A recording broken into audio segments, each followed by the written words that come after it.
to open up your fabric, which is about 48 inches long, wide, all the way over 48 inches, which is enough fabric to make 2 kilts widthwise. So we'll cut straight down the middle at 24 inches.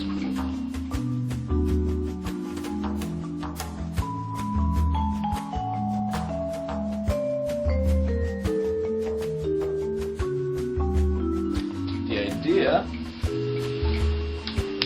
is you want the kilt to come from your waist down to about at or a little above knee level. You want to leave the first section unpleated.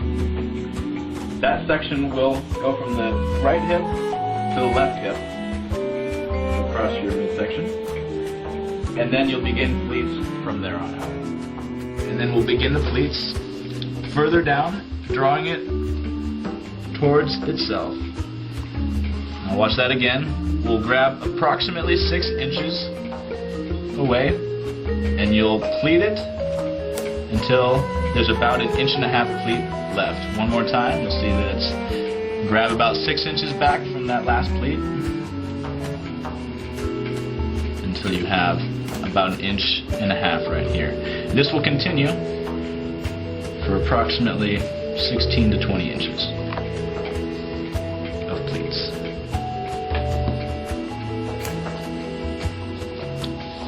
Like so. At this point, we'll go ahead and iron our pleats. Make sure you have them exactly where you want them before you iron. Go this direction on the pleats so that you don't catch an edge and have to start all over. So now we're going to pin it to get ready for sewing. And when you pin it, you're going to want to pin it in 2 sections. One right along the top, about 1 inch in, and then also 6 inches down for a second row of threads that will hold the pleats together on that top section. Now when you pin, you're going to want to pin down all the way through and then come all the way back up top. Make sure that the pin runs parallel to the pleats, and again we'll pin one up top and one about 6 inches down.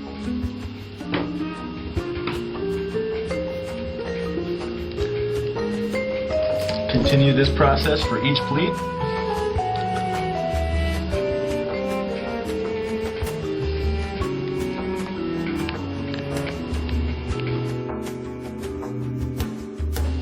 When you pin, you want to make sure that they do come all the way through, so they're holding the pleat all the way down. This will make it easier during the sewing process. At this point, you want to sew a seam 1 inch down from the top edge, and make sure that the pleats run with the ruffles going against the thread, because underneath the pleats will come smoothly underneath the foot.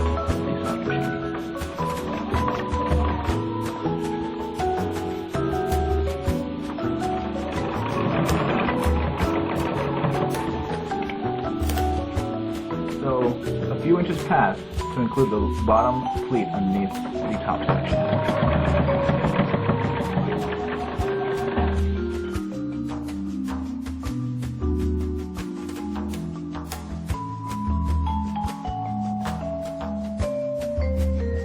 When sizing up the kilt, you'll want the front part here.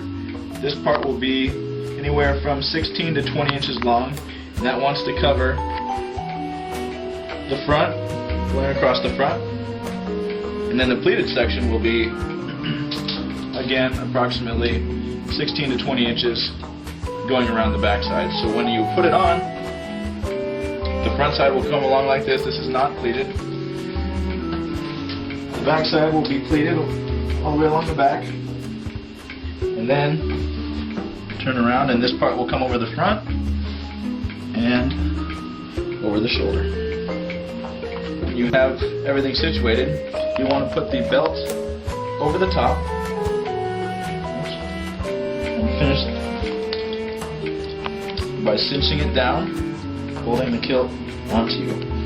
At this point, you can put belt loops at certain sections sewing them on at 3 or 4 locations along to hold it up, which is helpful. That's an accessory you can add on your own.